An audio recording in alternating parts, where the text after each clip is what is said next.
J'étais convaincue qu'il ne m'était absolument pas possible de vivre une vie vraiment heureuse.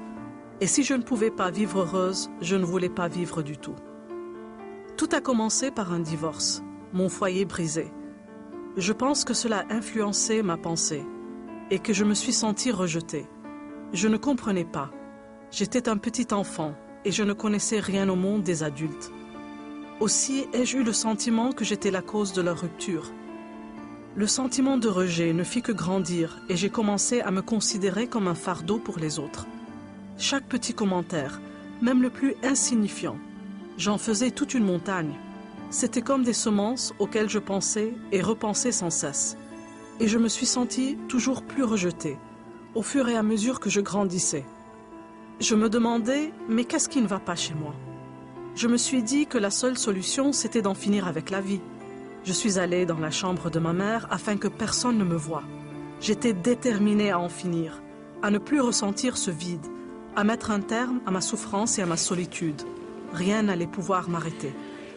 Je me suis mise à pleurer et à crier à Dieu. « Seigneur, pardonne-moi » et le coup est parti. Mes poumons ont commencé à se remplir de sang. Mes oreilles, je suis devenue sourde. Tout doucement, je n'entendais plus. Mes yeux sont devenus aveugles. J'avais les yeux ouverts, mais je ne voyais plus. Et je savais que la mort saisissait mon âme. Puis tout à coup, je me suis sentie partir.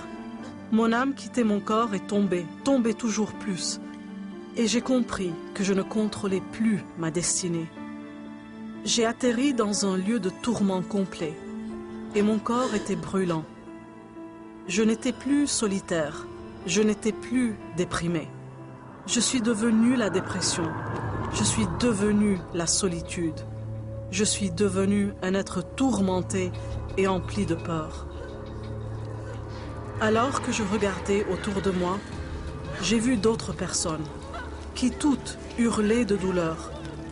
Le point commun à tous, c'était que chacun d'entre nous désirait crier à ceux restés sur terre de ne pas venir dans cet endroit. Reconnaissez que Jésus-Christ est la vie. L'éternité est réelle. L'enfer existe et le ciel aussi. Votre vie sur terre détermine l'endroit où vous irez. Chacun demandait à ceux qu'ils aimaient d'écouter la vérité. Puis, j'ai vu la main de Dieu descendre et j'ai su que c'était pour moi. Sa main m'a prise et en un instant, je n'étais plus un être tourmenté de péché. J'étais devenu un être purifié et Dieu m'emmenait au ciel. C'était une paix incomparable, d'une beauté et magnificence au-delà de toute mesure. Je n'ai pas pu y rester et il ne m'a pas été permis de voir quoi que ce soit de spécifique. Cependant, je sentais la présence de Dieu dans sa plénitude. J'ai pu ressentir une sérénité parfaite. Et pour la première fois de ma vie, de la joie, une joie complète, une joie entière. Puis, cette main a commencé à me ramener dans l'univers. Et je me suis vue retourner chez moi, traverser le plafond et être déposée avec douceur dans mon corps physique. J'ai ouvert les yeux et je l'ai vu repartir. À ce moment, j'ai compris que Dieu m'aime. J'ai invoqué son nom, lui demandant de me pardonner, et il l'a fait. À cet instant, j'ai reçu une force spirituelle que je n'avais jamais eue avant. J'ai reçu une joie que je n'avais jamais connue et une paix qui allait pouvoir me faire traverser ce qui m'attendait. La balle était passée à moins d'1 demi-centimètre de mon cœur, juste à quelques millimètres. Les médecins m'ont expliqué que la pression d'un calibre 38 aurait dû faire exploser mon cœur. Ils ne comprenaient pas pourquoi je n'avais rien. J'avais juste quelques côtes cassées, rien d'autre. Lorsque vous quitterez cette terre, l'une de ces deux choses se produira.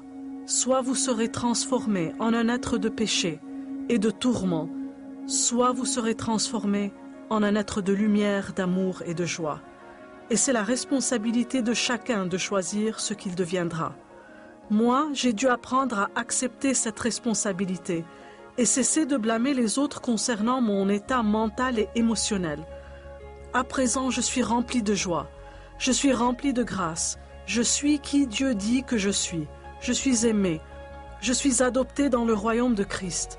Dieu me considère comme son enfant et tout ce qu'il a est à moi.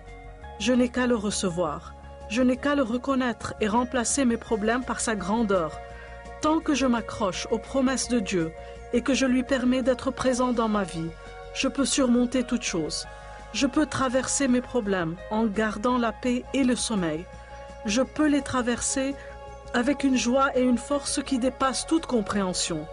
Et je peux arriver de l'autre côté pleine d'espoir et victorieuse en Christ.